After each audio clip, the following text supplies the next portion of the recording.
Welcome to Book TV's Afterwards. I'm Nancy McLean, a historian of the 20th century U.S. at Northwestern University, and our guest today is Bethany Morton, assistant professor of history at the University of Georgia, and author of the new book, To Serve God and Walmart, The Making of Christian Free Enterprise, which is being published this spring by Harvard University Press.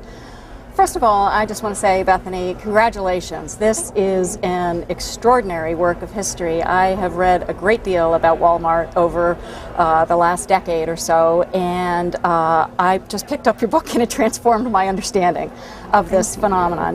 The story that you tell is rich and it's gripping. The details are sometimes amazing. There are surprises, all throughout, and the analysis is really bold and original. So I think what you have here gives us all a lot to think about, and I think this is going to be a really rich discussion today. This is a book that ranges through Southern history and the development of capitalism in the Ozarks and religious revivalism and women and changes in the family economy, the expansion of free enterprise to Latin America in the 1970s and 1980s. So there's just so much going on here. I hope to be able to give our listeners a sense of all of it. What I thought would be helpful to do is just kind of start with the big picture of the book and what you're doing here, and then get into some of the particulars.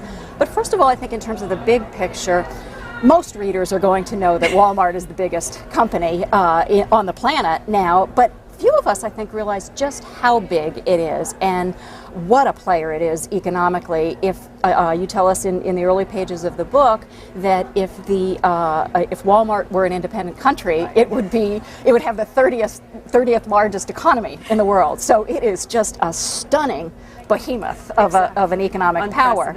Yeah, so I mean, I think we should talk maybe a little bit about the scale, but also one of the things that I think is so new and provocative about your book is that you make this argument that just as the Ford Motor Company shaped the industrial era that brought us, the Great Depression and the New Deal, but all the things that characterized so much of the 20th century, you make an argument that Walmart is shaping the new era of global service and changing culture and politics and everyday life.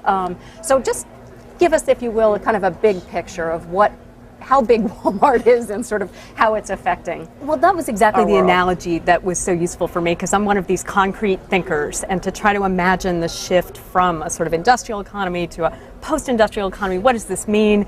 I needed an image, a group of characters and actors that would make that concrete. And Walmart, those of us who grew up in the South, got used to seeing it, I think, a lot earlier than it burst onto international attention, and so we were getting a sense of how it was reordering parts of our lives early on. And if you think of the first half of the 20th century being so shaped by industrialization and by the assembly line and Charlie Chaplin in modern times, these kinds of images, Walmart was doing the same thing, but with a completely different cast of characters and with completely different sort of animating ideas and a different geography. And I think there's been a lot of marvelous reporting in the business press, thank goodness, about how it has reshaped economic relationships around the planet, that the kind of offshoring phenomenon, Walmart would be China's 6th largest trading partner if it were, again, an independent country. Those kinds of relationships have, I think, worked their way into public consciousness. So it was an easy starting point. Now, I started looking at it in 2002 at the point where Walmart for the first time became the largest company on the planet. And this was a really signal moment, I think, that a lot of people grasped at the time, because it was the first time a service provider, i.e. a place where women in blue smocks asking if they can help you, replaced big, heavy industry, extractive oil companies, motor companies, this kind of thing. And the effects of that seemed so far-reaching in so many parts of people's lives that it seemed like a good way to just get a core sample from an awful lot of different changes.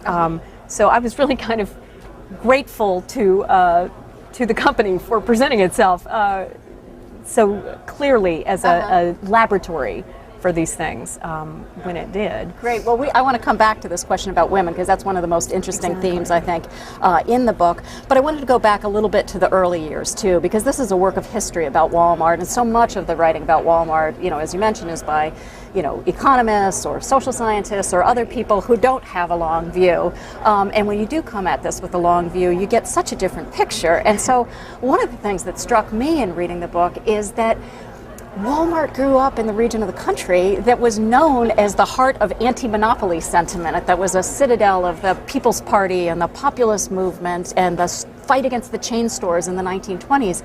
So how did this happen? How did we get from the anti-chain store campaign to the biggest chain store in the world? And that was kind of the shock to start looking at the early sites of not only of Walmart stores. This is in the Ozarks region of northwest Arkansas and southwest Missouri.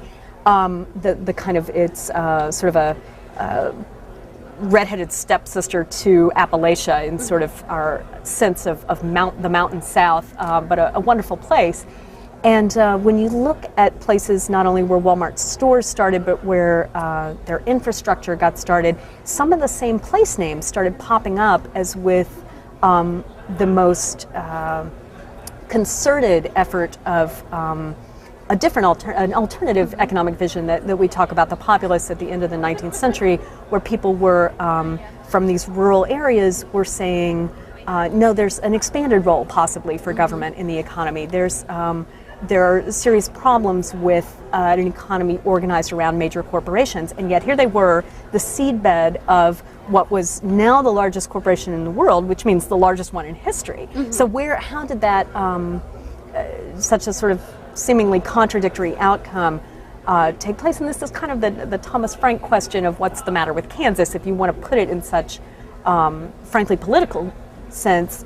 How did people who were at one point big fans of using government power to rein in corporate power, how did they become such fans of Walmart, of this mechanism? So in the 20s, the late 20s and early 30s, in fact, some of these descendants of the populists in these same regions were not only fighting large corporations, they were fighting specifically the large corporation model that would become Walmart, that is chain stores, chain distribution.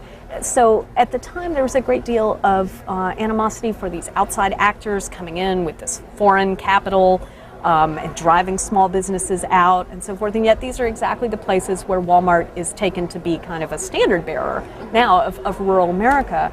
And what you see at the time is, oddly, the sort of liberal establishment, if you will, of the late 20s, early 30s, arguing on behalf of the large corporations and saying chain organization is the most efficient and therefore the most modern. And oh yes, there are some labor problems, but we're very confident that chains are just made for unions, and unions will be welcomed into chain stores because that's modern and efficient, and all these problems with low wages and long hours and so forth will be worked out. And of course it was exactly the opposite. And what really seemed kind of extraordinary at the time was how much the anti-chain forces, these small towns in the Ozarks, the battle was being portrayed as a religious battle in part. That the anti-chain forces were called the fundamentalists and were being derided sometimes in the national, more liberal press as defending, as being on the same level as the Scopes trial, which was a very recent memory at the time. So this push on the one hand from the kind of industrial north and the liberal establishment to say these people need to get a grip and figure out that economic efficiency dictates that they will ultimately be absorbed into these large chain organizations, and saying that this was a religious position, an anti-modern, and so those elements were all present right from the get-go. And of course the anti-chain forces are defeated, which allows a Walmart subsequently to arise, but it does cast the later story in a very different light if you understand that Walmart, before there was a Walmart, had to win this major battle to address those to questions. even exactly. Very interesting. Very interesting. Let me just say, I should probably add for our listening audience that you may be hearing a bit of buzz in the background and seeing people walk by behind us, and that's because we're meeting here at the Organization of American Historians annual meeting in Seattle, where Professor Morton, whom I'm speaking with here, is on a panel, and lots of other historians are doing the things historians do when we get together. But I am speaking with Bethany Morton, who's the author of To Serve God in Walmart, The Making of Christian Free Enterprise. I want to ask you also about how you did your research. You know, I know you grew up in Mississippi and you have some accents, and maybe your accent was helpful, but I mean, you are looking at the most powerful company on the planet, and you're not necessarily giving them a free pass on a lot of these questions. So how did you do your research? How, you know, what were your key sources? Did people at Walmart talk to you? You know, how did you get in?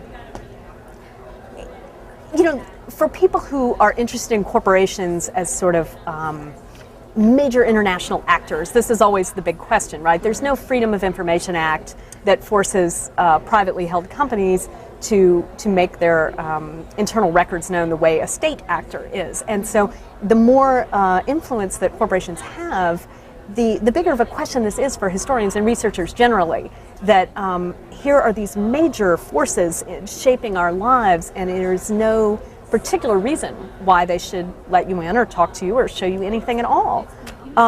So I had to try to imagine, suppose I got no access whatsoever. How could you tell a story about a company that was undoubtedly a major player over the last quarter of a century worldwide, and yet had no particular reason to invite a researcher in?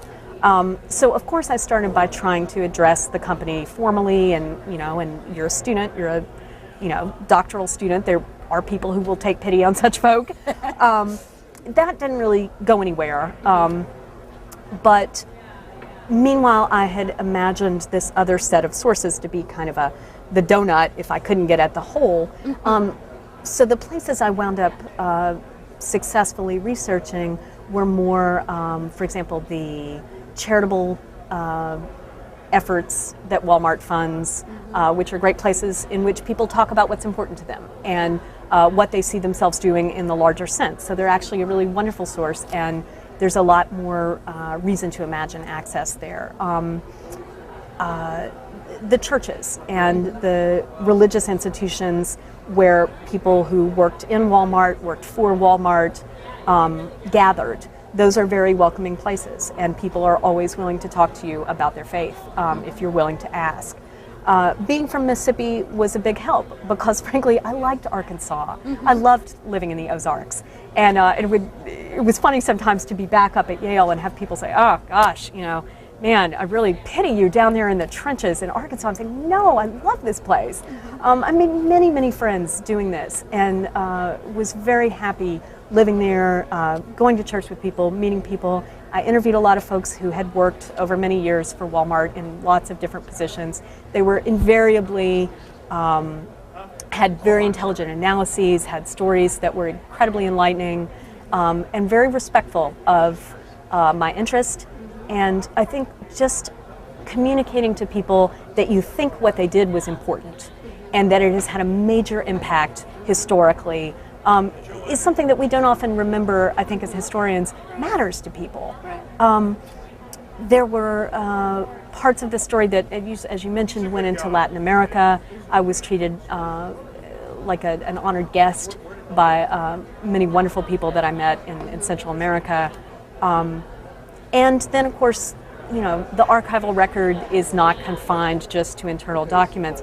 People would give me, for example, the internal magazine from Walmart. I was going to say, you made amazing use of that. I used to work in a library as a periodicals assistant after college, before graduate school. Great training. And these are actually publications that wouldn't be bound because no one tends to read them. But you mined them and found these amazing things in what are called, you know, house organs, the kind of publications that companies put out to advertise themselves, which were an incredibly rich source, because you had people's day-to-day work. You know, we spend most of our waking lives at work. People are deeply invested in what they're doing on the job, and particularly in these early magazines from the 70s and early 80s, it's a very unself-conscious kind of self-revelatory instinct. And I would meet people who were mentioned in those articles, and they would introduce me to other people. And no, that source is now publicly available, I should mention, or available to the public through an archive in Kansas. Flagler Productions has the full run now. But at the time, they were kind of hard to get your hands on, and so I was grateful to the people that would pass on their copies and explain to me what the magazine had meant to people inside the company. Some of the story, involves very public sources, government documents, that kind of thing. But a lot of it was a really fun treasure hunt, and I learned a tremendous amount.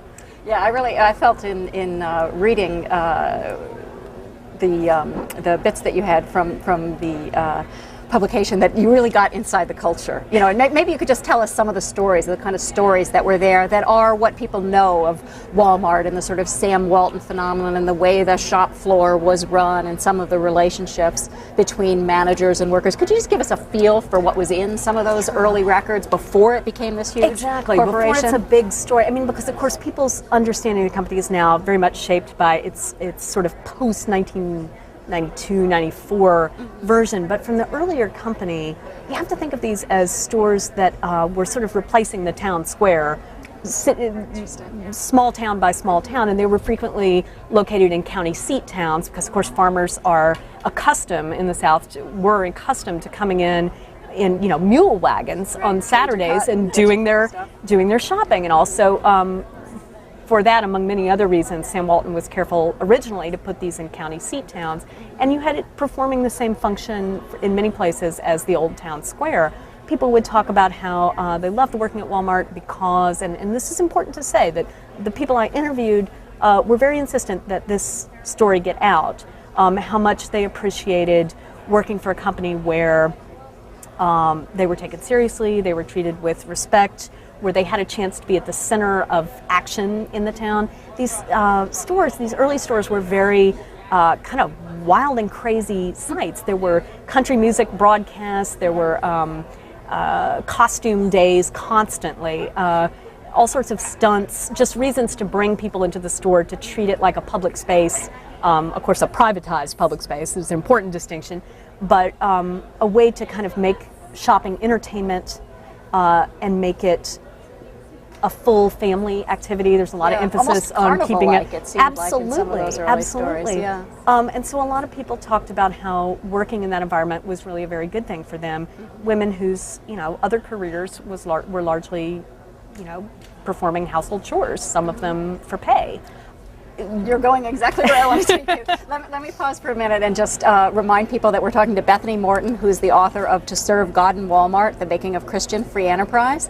And you just hit on something that I really wanted to hear more from you about, and that is this dimension of the book, which I just haven't seen in any other study of Walmart, and that is your focus on women, and on women as really important actors in this story, not famous women, but the women who shopped at Walmart and the women who worked at Walmart, and you argue that they really shaped this corporation and the service economy. And that's kind of a bold claim to make, but you persuaded me in the book, but I think you have to tell our listeners because they'll be skeptical.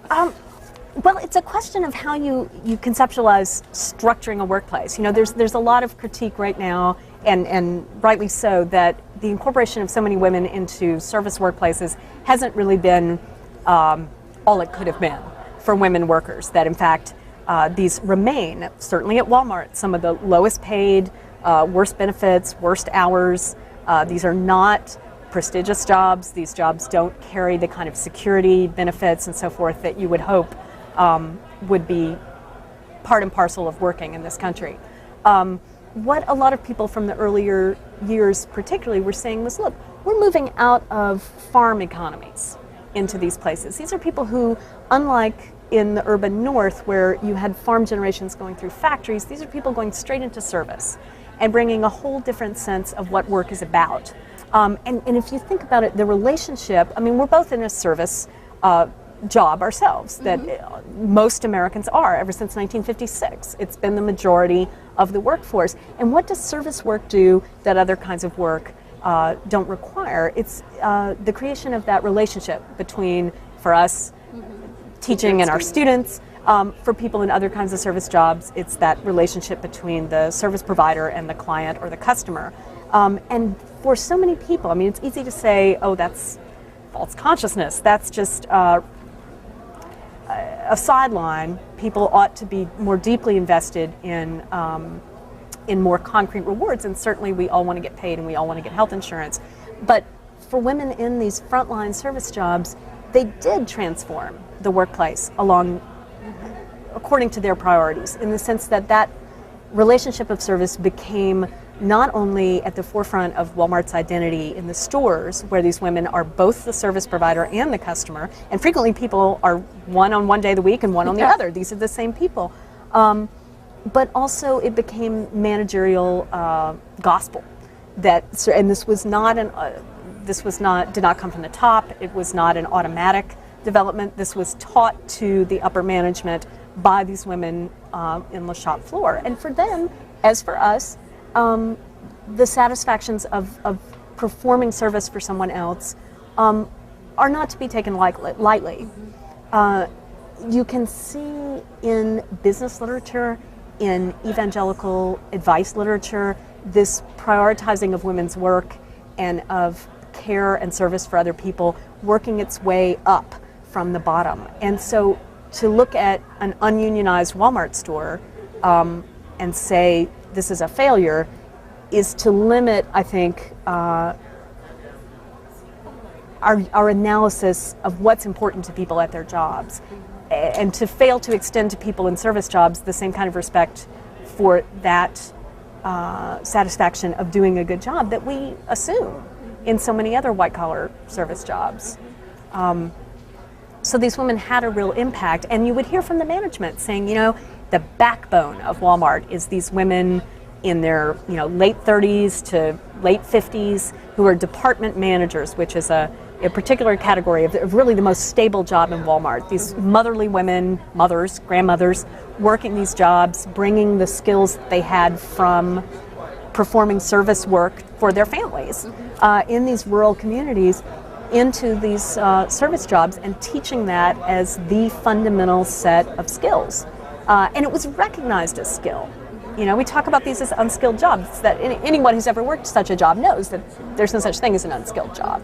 You know, it's just Walmart was one of the few places where those skills were called skills and recognized, if not always in the ways you would hope, at least very publicly, very explicitly, and it had a real impact. So a lot of these women will say, hey, look, we know we weren't being paid well. We know that this is not the best deal under the sun, but it wasn't the worst deal either when you look at what the options were. That's one of the things I really appreciated in the way that the book was written, is that your overall approach is so empathetic to all of the characters, and you really try to inhabit their worlds and kind of understand things through their eyes, and so really engage their own sense of the value of their work, in the case of these women.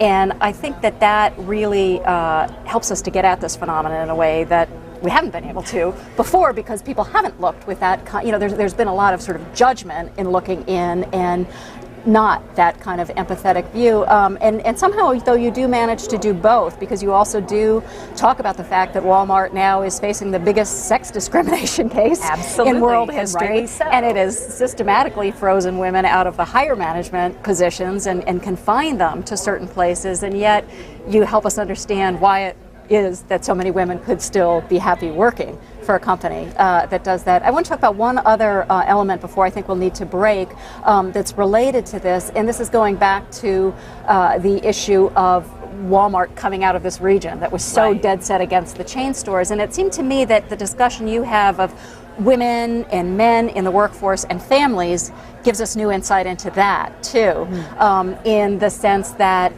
the fact that so much of the workforce was female made the company not as threatening to those ideas of manly independence as a chain store might have been had they employed all men. Had it been men who were working on the shop floor and folding the shirts and putting out things, that might have been a little less welcome, I would think, in the region that you're talking about. Well, absolutely. In the early fight against chain stores in the 20s and 30s, one of the principal critiques of the chain store was that it was unmanly work, that you would take men who ought, in the natural order of things, by these lights, ought to rise to the status of running their own stores and, essentially an analogy to running their own farm and being the master of their household, that in a chain operation you couldn't do that these men were permanently frozen in these kind of low-level clerking positions where they were always taking orders, and that this was really, as in your own work on the Klan in Clark County, Georgia, where I live,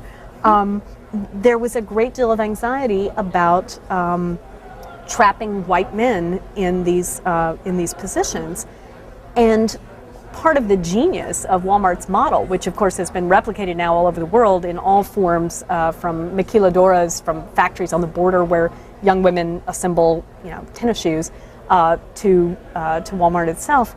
The genius of it was to, rather than try to keep men in this position and defend that, which was not flying, to simply bring family structures into the workplace and use them as a new source of value. Because of course women have always done this work.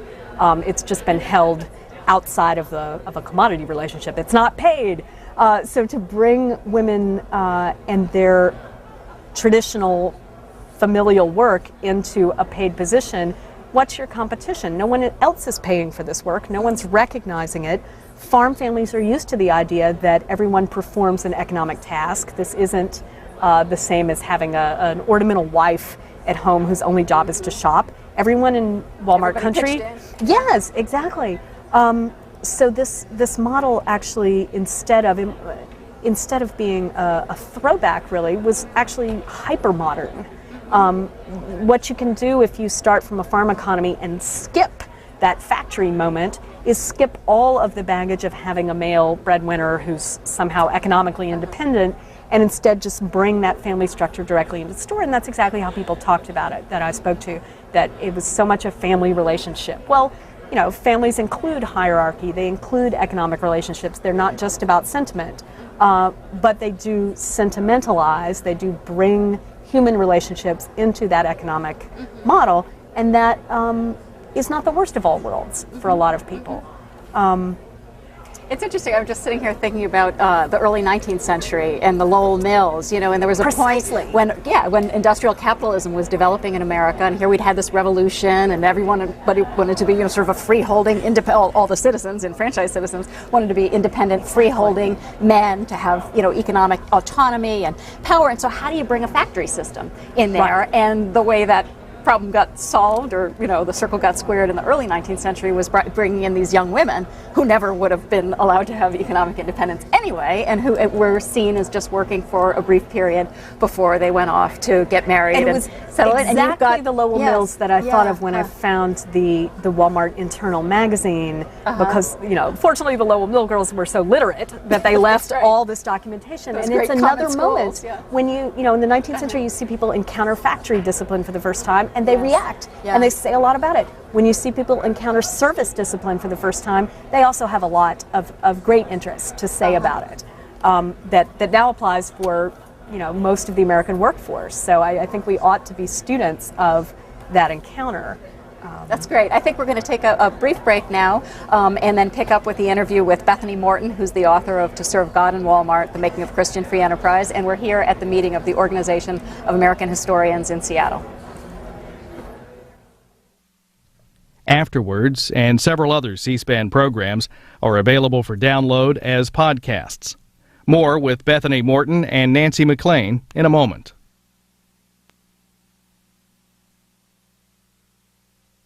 Today on In Depth, Bill Ayers joins Book TV for a live 3-hour interview from the Printers Row Lit Fest in Chicago.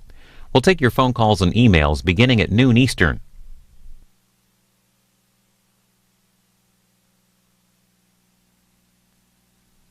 Afterwards, with Bethany Morton and Nancy McLean, continues.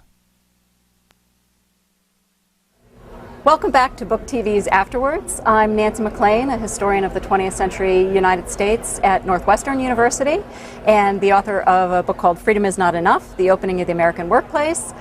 which looks at the struggles for equality in the workplace by various groups after World War II, beginning with African Americans, Mexican Americans, and women, and then the conservative responses to those, and looks at how those really reshaped our politics over the last 50 years. And I think through the research on that book, I somehow came to be sitting in this chair, having the chance to encounter a wonderful new book by Bethany Morton, who's here to talk about her book, To Serve God and Walmart, The Making of Christian Free Enterprise, which is just now being published by Harvard University Press. And one of the things that you touched on in the earlier half of our discussion that we didn't really get into in depth, that I really want to focus on now, is this whole issue of religion. This was news to me, this association between Walmart and religion, and just how powerful it is in the history of the growth of this corporation. And I confess I'm something of an innocent on this front. I mean, my sense of Jesus is the Sermon on the Mount. Yet you show how Walmart promoted this idea of, and I'm quoting, free enterprise as Christian service. And that was a challenging concept for me. Free enterprise as Christian service, yet you make a very strong case for how important evangelical Christianity has been in the rise of this mega corporation. Could you tell our listeners something about that? And well, I have to say, I didn't go looking for religion in this story. It was a surprise to me as well. Ralph Reed said, the head of one of the largest evangelical organizations in the country, said a few years ago that if you want to reach evangelicals on Sunday, obviously you speak from the pulpit, but if you want to reach them on Saturday, you go to Walmart. And this association between the company and evangelicalism in this country is very clear in the stores. It's just not part of the company's overt self-presentation, and it's not in fact part of the original Walmart family's own history. They were not, in fact, evangelical activists in any way, very mainline Protestants. But people in the stores, again, have kind of changed the meaning of both of shopping, of service work, and of this largest corporation on the planet to be very much a Christian story, a story about what you do for other people, a recognition that the work of service is work, and it can be a labor of love, and that there are, for many Christians, very ennobling associations with that. When I first started encountering people kind of bringing me to this, I started going to churches where many Walmart...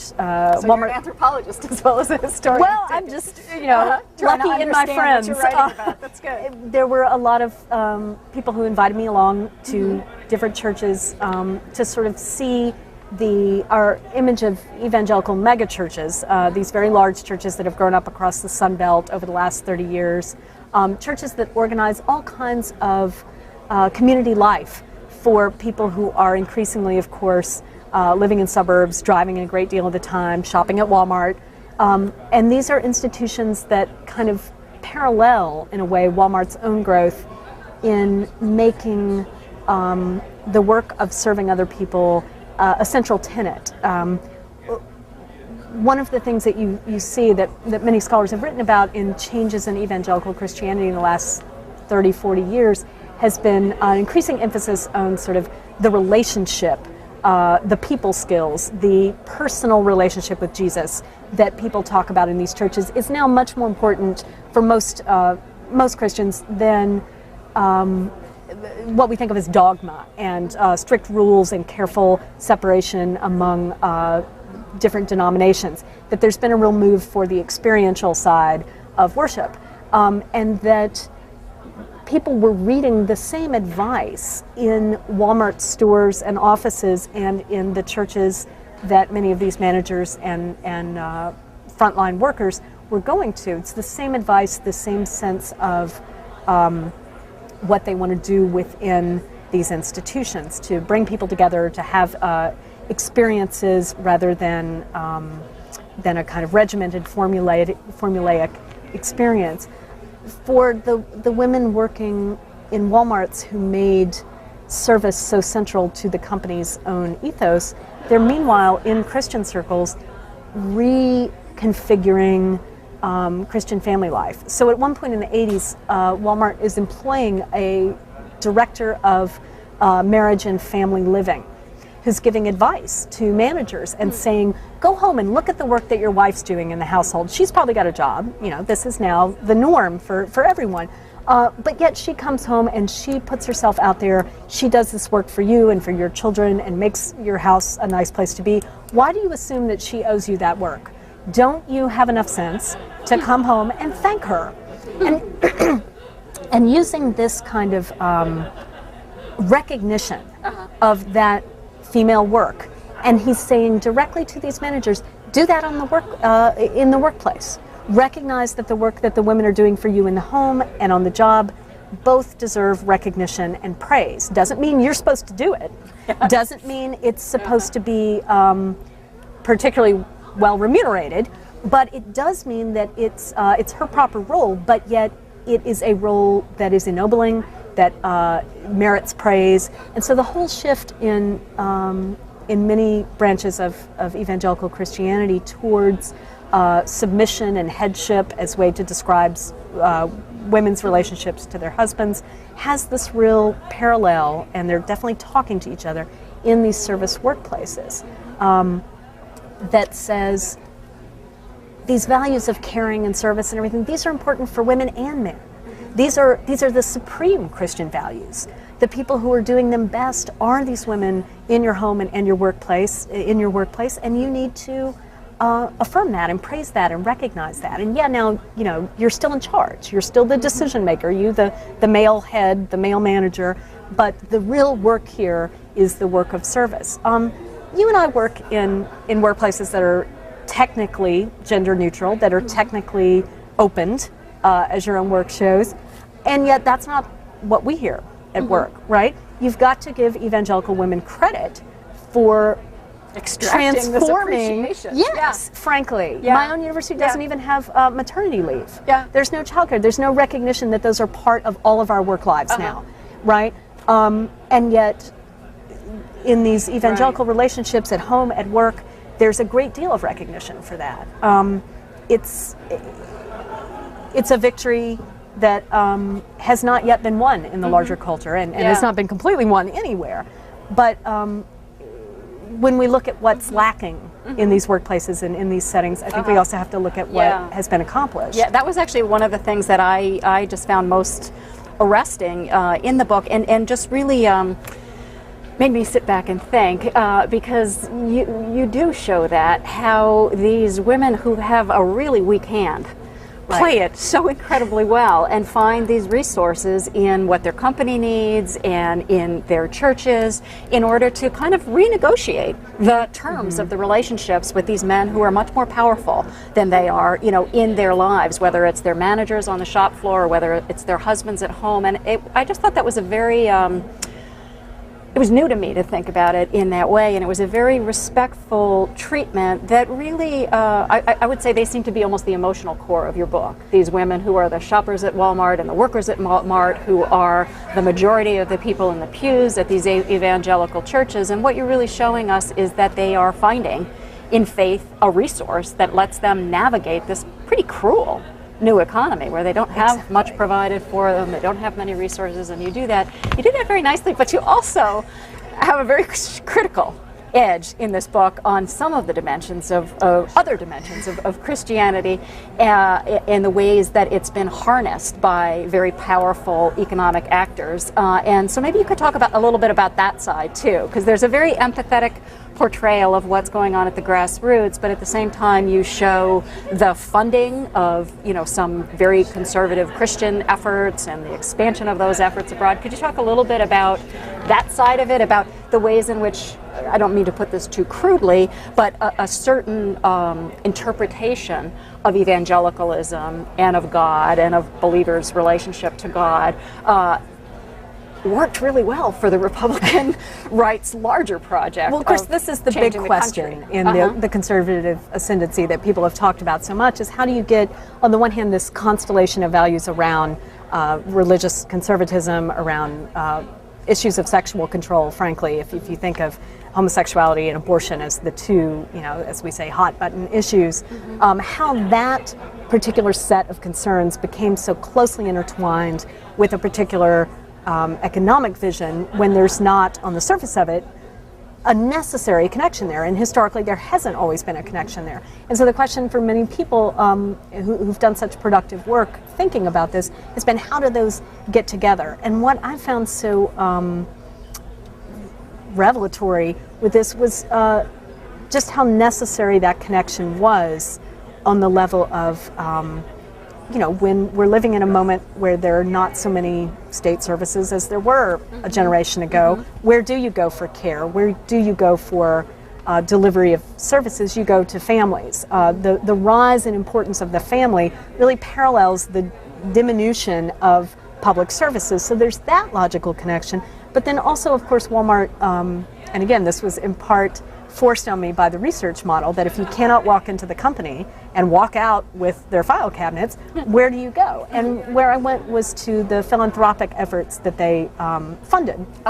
Of those, probably the most important was Students in Free Enterprise. Oh, good. I wanted to ask you about that, because young people also play a really interesting role in this story. Well, what you see, again, you've got generations moving through from farms through either these service jobs or these management jobs. And where do they go? They go to small Christian colleges to learn business, to become white-collar professionals. And so Walmart funded, through a variety of vehicles, a number of small Christian colleges in Arkansas, and evangelical Sun Belt companies more generally had these relationships with many of these colleges throughout the Sun Belt, of promoting what I call Christian free enterprise through these growing colleges of business in these Christian colleges. And so one part of the book I spend in Christian business schools looking at what's being taught and how do these that was fascinating, animating, I have to well, say. they were marvelous places to study. Yeah. How these animating values of service come to be attached to this particular economic vision of free enterprise. And a lot of it is, it's not foreordained. Small Christian colleges are without an obvious support base in the 60s and 70s. Financially. They are that was strapped. interesting too. They don't have wealthy alumni. They can't win, a particle accelerator or a robotics laboratory when Sputnik suddenly means that there's all this funding for research. It's not a small college that's going to get it. It's not a small Christian college. So where do they go? And they find sort of client bases among these Sun Belt businessmen, Christian businessmen largely, many of whom themselves don't have a college education. This is not true of Sam Walton. He was college educated, but and the Christian colleges approach them from a gesture of respect and say, we value what you do. We think you could have a hand in shaping this new economic reality for the Sun Belt, for the South, for the Southwest.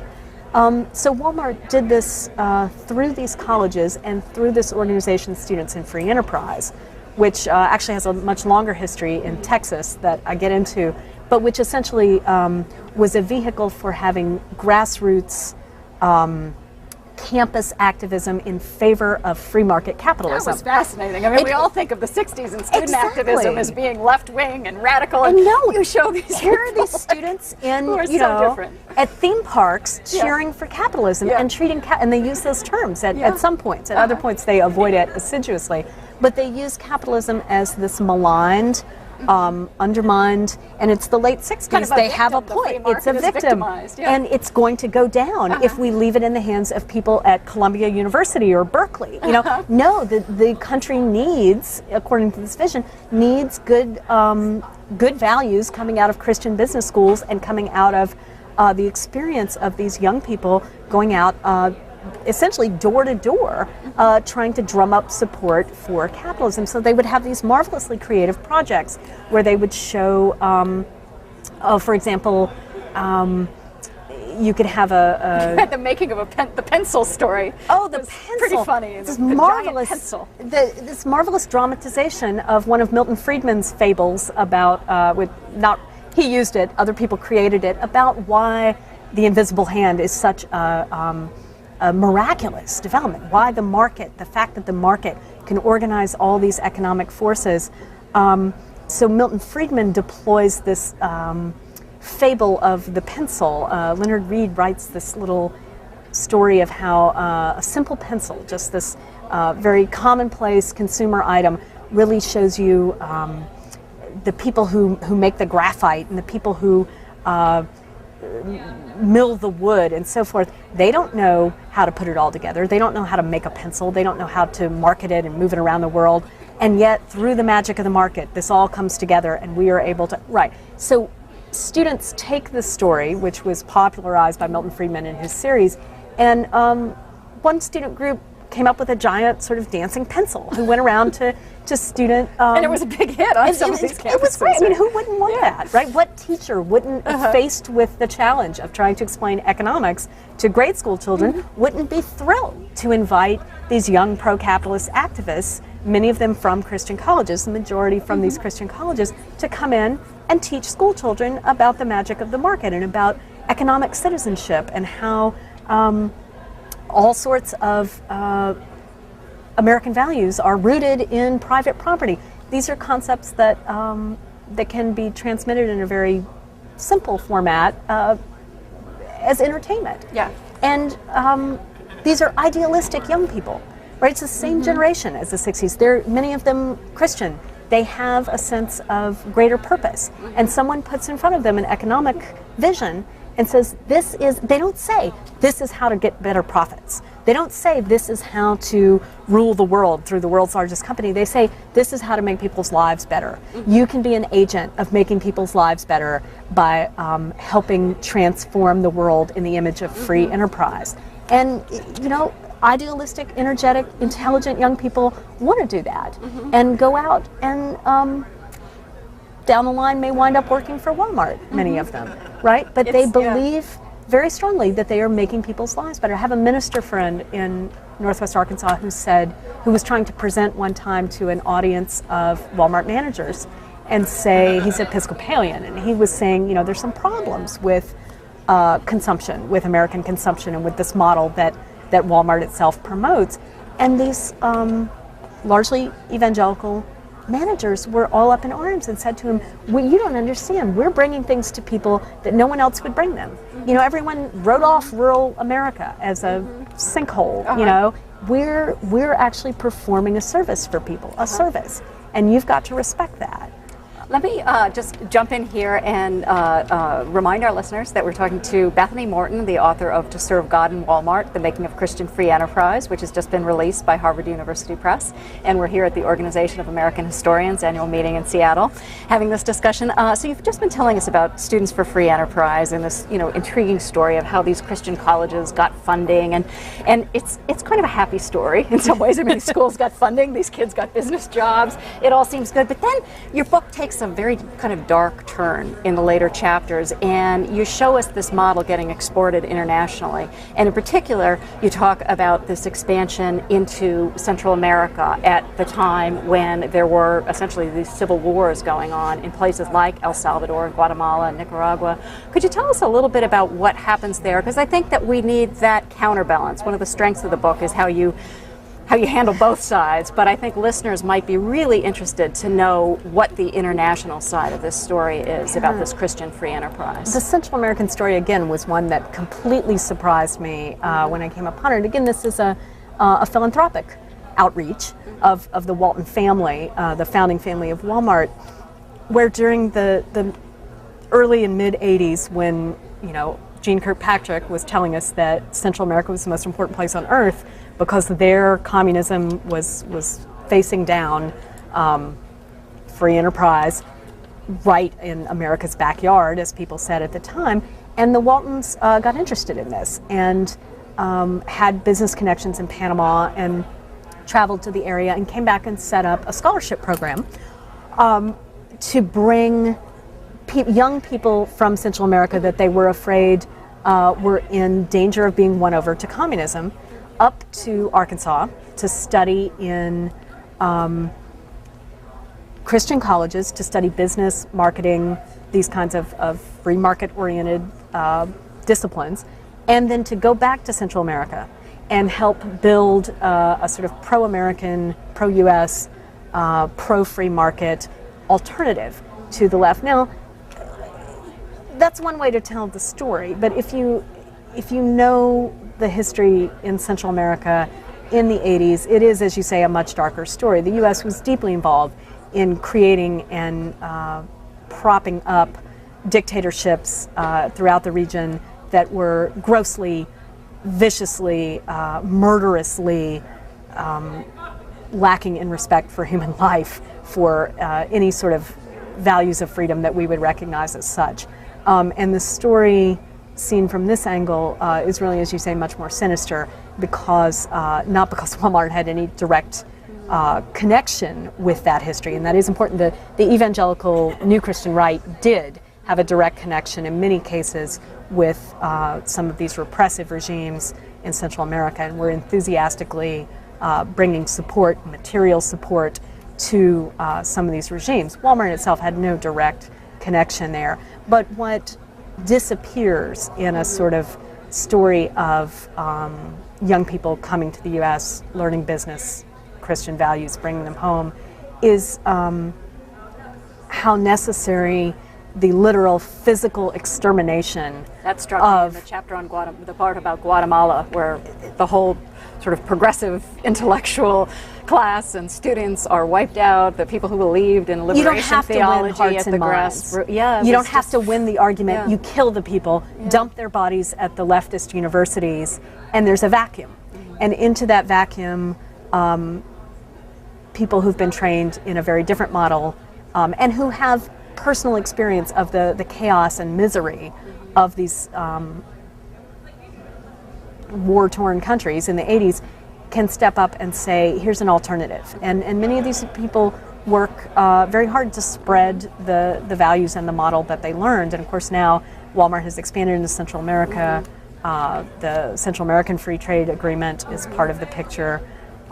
So it's important to recognize what's necessary for this economic vision to win out is frequently terrorism.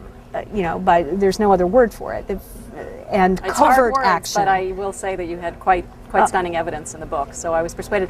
I'm going to jump in here and say that I know we only have a few more minutes, and I wanted to ask you about this because my own home city of Chicago was one of the places where there was a big, huge fight a few years back about the siting of a Walmart stores, 2 stores actually, in Chicago, and there was a big local protest on the part of people who thought that this was going to drive out local businesses, that it was going to lower wages, depress wages in the city, and on the other side, there were people saying, look, these are stores coming into poor communities, bringing, bargain prices that hard-pressed families really need. What do you do with that? You've written this book that gives this whole long story about Walmart. How does it affect you personally? Where do you stand? Well, I was actually in Chicago for that fight, and it was fascinating because I was there at I guess it was the city council meeting, where the representative from the area of Chicago where these stores had been zoned, given exemptions and allowed to come in, was facing off now against critics of Walmart who have, they have the data.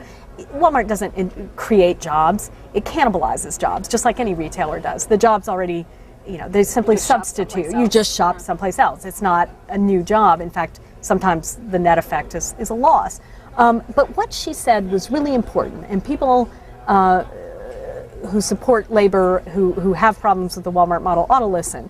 Because what she said was, I didn't hear any of y'all, and this goes back to your own book, saying in the 50s, when the jobs on offer were stable, paid a living wage, had benefits, had pensions, I didn't hear any of you white people saying that those jobs ought to be the ones we were invited into, because it was a black neighborhood in Chicago that was bringing Walmart in this particular instance. And she said, now this is what's left, and so you are reaping, in a sense, she's saying, you are reaping the whirlwind here of having fought so hard to keep those stable jobs, the preserve of a minority of American workers, of men, of white people, of Northerners, and that worked great for you for a generation. And it's not gonna cut it now. So I think that particular critique, that sort of no-win face-off, simply goes back to your own work, to the point that if there's going to be a viable labor alternative, it's going to have to be a much more inclusive vision that doesn't think that only certain people deserve to be able to make a living by the work they do, that only certain kinds of people deserve benefits and living wages. It's got to be more inclusive. I think that's a perfect place for us to wrap up. I just want to thank you so much, Bethany Morton. Bethany is the author of To Serve God in Walmart, The Making of Christian Free Enterprise.